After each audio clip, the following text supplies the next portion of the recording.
nga, diagnose. Ito. Yun, diagnosis. Tingnan natin. Biritin mo nga, pre. Yan o, pupugak-pugak o. Okay, biritin mo, pre. Biritin mo. Pupugak-pugak. O, yun o. Yeah, birit nga, pre. Yun o. Okay, birit. Steady. Yan, maganda buga. Pero nakita mo may putol. No? Ano nga, pre? Basta mo yung ano? Hood. Yan. Yan o. Yan, ganyan siya o. O. Lag. May time yan na stable. May time na hindi. O. Yun. Tapos yun. May surge. Yun. Pagka gumaganong ganon. Okay. Steady nga. Silinyador. Steady. Silinyador. Mas lumala na yan. Noong una hindi yan ganyan.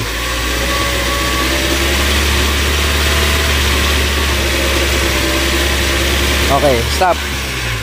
Okay, pre. Bunot nga, pre. Tinesting ko na rin to eh. Bunot nga ng ano. Neto. Bunot isa-isa nga. Sige. Para malaman lang natin kung okay ang ano.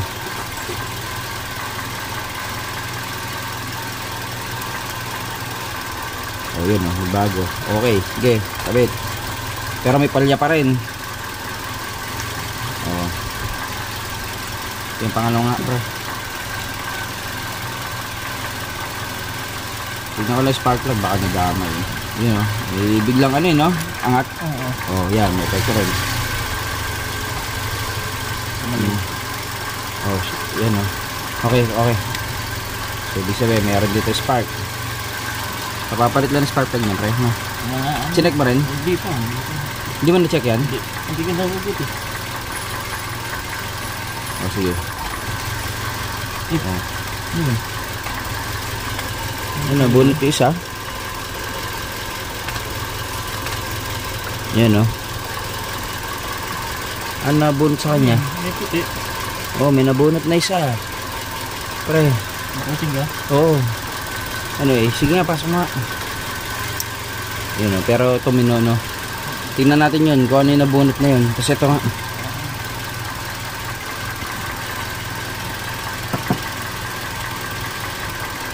Ayan, may epekto rin. O, nandun pa rin yung palya. Sige, balik mo. Yun o, pumapalya-palya siya, pero o yun, ibabago-bago. So, lahat, spark plug gumagana naman. Pero check natin yun. Number 3 o. Okay, balik.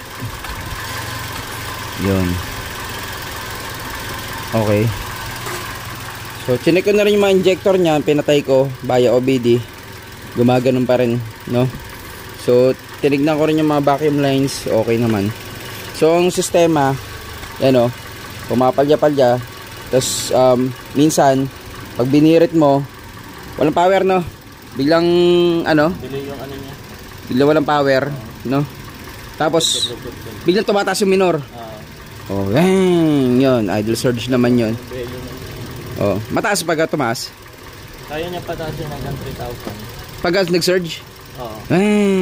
Yun. Yung tambucho, okay naman. So, yung tambucho, pakaramdaman mo rin kasi baka barado yung tambucho. Diba meron tong mga catalytic. Okay naman. Maramdaman mo yung buga. Mukhang free flow naman. Spark plug, tines ko na. May palya pa rin kahit tanggalin mo isa-isa. Tapos, dapat yan, kumbaga yung palya niya sunod-sunod lang eh. Stable na palya. Ito, yung pagsinok niya nandun pa rin, no? Tapos yung spark plug makita mo nang gumagaan. Pero mamaya i-check din natin kasi kapapalit lang na ito na spark plug eh, ayon sa kanya. Pero pwede mo rin palitan din. Tapos ayun, sige, ang the best dito, walang check engine pero minsan nagbe-blink check engine. Pero ito, makita ko sa inyo yung diagnosis mamaya. Tara. Tingnan mo ba naman, paano hindi tatalon yan? Hindi, madidiskarte yan. Re-regap natin. Re-regap pa po siya. Ipitin natin pag gano'n. Yan, no? Sayang, mahalang spark plug. Tignan mo, paano hindi ano yan? Kapala na. Ito. Tignan nyo. Paano hindi tatalo ng kuryente? Tignan mo naman yung gap. Wala na, oh. Iridium. Ito eh. Oh. Wala, oh. Tignan mo. Walang, yung gap, oh. Sobrang luwag, oh. Naubos eh, yung dulo eh. Kaya pala nagtatatalo ng kuryente. Nawawala-wala eh. Tignan mo pagka original. Pero bumili na rin siya ng spark plug. Wala na rin to eh, oh. Sabi mo, ordinary lang, oh. Tignan mo, oh. Yan yung gamit na to, ha. Pero tignan mo naman, ito hindi ubos. Yun, ubos na ubos, oh. Paano ba magkukuryente yun? Nako. Ito. Kaya pala naman, tignan mo naman, oh. Oh, ngayon, pakita ko sa inyo kung bakit nagkaganon, ha. Tingnan nyo, oh. Kaya nyo ba ma-spot yung diferensya niya, no? Tingnan mo, oh. Ang laki ng gap, oh. Tingnan mo, oh. Gap pa ba yan? Oh, di ba? Kaya pala, tingnan mo, oh. Talagang hindi na makakatalon yung kuryente dyan, no? And then, tas tingnan mo tong isang to. Tingnan mo to isa, ah. Tingnan mo, ah. Yan, ito, mga idol. Kaya pala, tingnan mo, oh, kung bakit patalon-talon yung kuryente.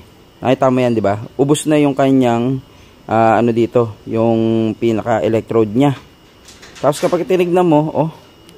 Tingnan mo, ah. Oh. Yan, oh. Hop. Yan, oh. Duwa na to, oh. Di ba? Oh. Oh. Di ba? Kumbaga, ano siya, yan, oh. Oh. Di ba? Oh. Paano pang habang i-spark na maayos yan? Di ba?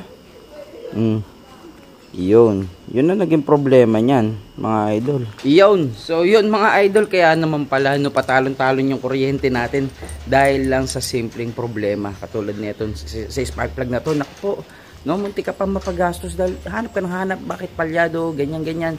No? Yung pala, tignan nyo, oh. Halos lahat, no?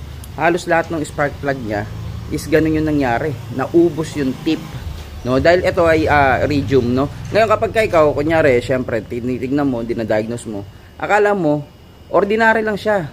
Akala mo, taas ng gap. Minsan, baka nga hindi mo pa manotice eh, na ba't ganun? Ang laki ng gap, no? No electrode. Yung pala, kasi, ito is iridium, spark plug. So, dapat matulis yung dulo nito. Yan, papakita ko sa inyo kung ano yung dapat na itsura niya pagkabago. Pero ito, naubos. Pero mantakin nyo, mga idol, ito is wala pang 1 taon na gamit. Wala pa. Kapapalit lang nito eh. Mamaya pakita ko sa inyo yung original, no? Wala pa 1 taon to. Yan yun ang problema. Bakit daw nagbabago-bago yung minor? Bakit daw minsan palyado, minsan hindi? Pero most of the time, talagang ang hina niya. Sobrang hina. Tumatakbo pero yung sintomas niya is parang hindi yung spark plug. Kasi alam naman natin pagka spark plug eh. Minsan yan, palyado lang. Pero ito, may time na kahit biritin mo, ang hina ng hatak niya. Kasi nga, yan o, yung talon ng spark plug, una, syempre, hindi na kulay blue yan dahil ang layo ng gap. No? Hindi na kulay blue. Talagang mapula na and halos hindi na siya makasunog. Yun ang naging problema niyan. Tapos ito, yan o, yung isang niya, electrode is yung pinakita ko kanina. Yan o, ito isang to. Yan o, oh. Anong mangyayari dyan? Siyempre, may time yan na minsan nakaangat, minsan nakababa. Talagang papalya-palya yung isang, spark plug, hindi pumuputok. Pero pag tinesting mo yan, kunyari hinugot mo, oh, ba't hindi nagbabago yung minor? Parang ganun, no? So, may sometimes yan, yan o. Maraming beses na ako nakaka-encounter ng ganito.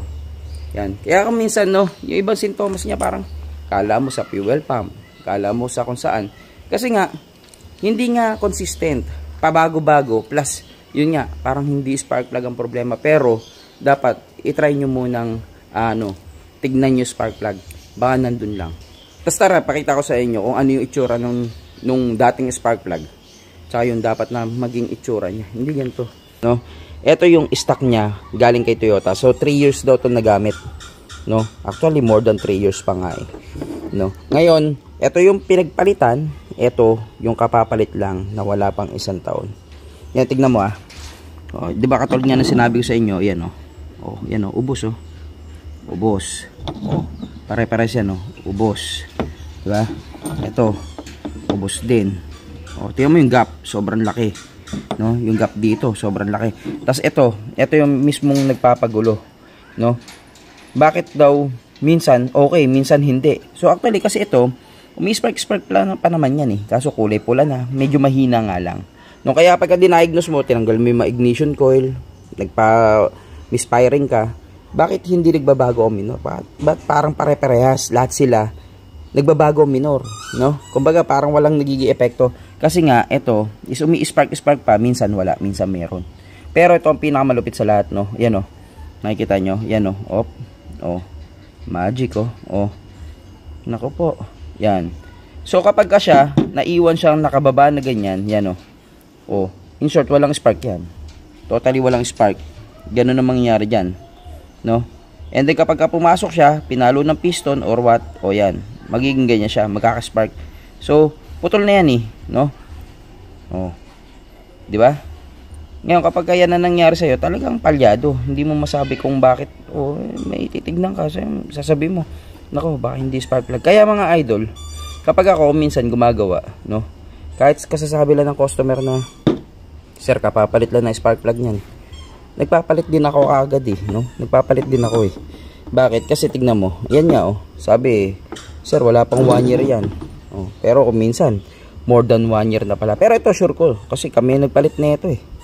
No? Yan, oh. Tingnan mo. At ito ang original niya dapat. Tingnan mo, ah. Oh. Yan ang iridium. Yan, oh. Matulis yan. Mas matulis yan pagkabago. Dahil ito, gamit na. Yan, nawawala yung tulis niya. Nauubos. Yan, oh. Ito, paubos na rin.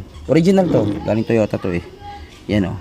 Pero hindi siya totally naubos. Yan. Pero ito, ubos na ubos. No? Ngayon, mga idol, ang sinasabi ko, pag sinabi kasing iridium, kaya iridium yan, is matibay yung tip. No? Kaya nga matulis yan, eh.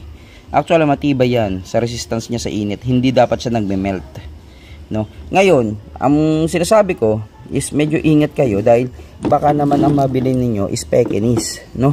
So, pagka Pekinese, tingnan mo, ah. Oh, pares na model, oh. Medyo ingat kayo sa pag-diagnose kasi minsan hindi nyo nabasa na iridium yan. Hindi nyo alam, no? Kunyari, wala nakalagay na iridium.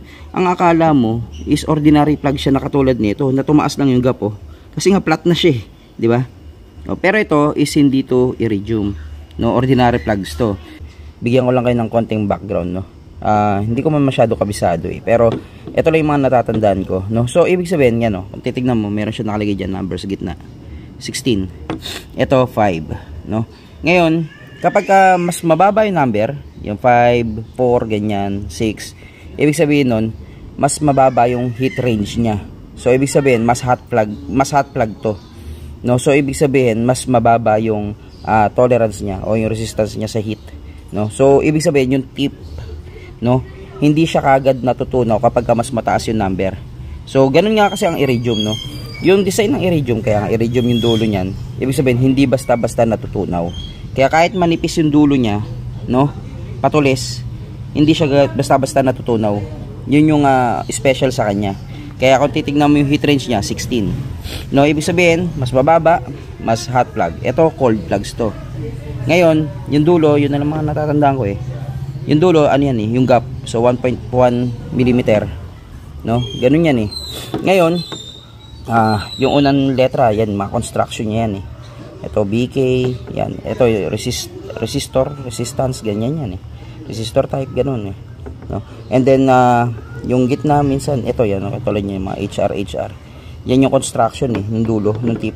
Kung patulis, B-shape, no? O split siya, parang ganun yan. Yan, tignan nyo na lang dyan, oh. May attach akong chart. Yan, basahin nyo na lang. So yun, ganun yan. So yun nga yung special sa mga iridium. Dapat matibay yung tip. Pero kapag peke ang nabili nyo, eh wala, tunaw. No? Kahit isang taon lang, tunaw. Wala rin. Yun mga idol, no? So, pagka nag-diagnose kayo ng mga ganyang palyado, try nyo muna. Baka sa spark plug, no? Huwag muna kayo mag-jump sa ibang conclusion. Baka mapagastos lang kayo. Minsan sa spark plug lang. Pero yun, buti, masave natin. Kung hindi, eh, gastos na maliwanag yun. Kaka-diagnose, ganito, ganyan. Siyempre, labor pa lang. Pagka nakita, hindi naman pala sira. Back job. Yun. At yun lang po muna mga idol. Maraming salamat.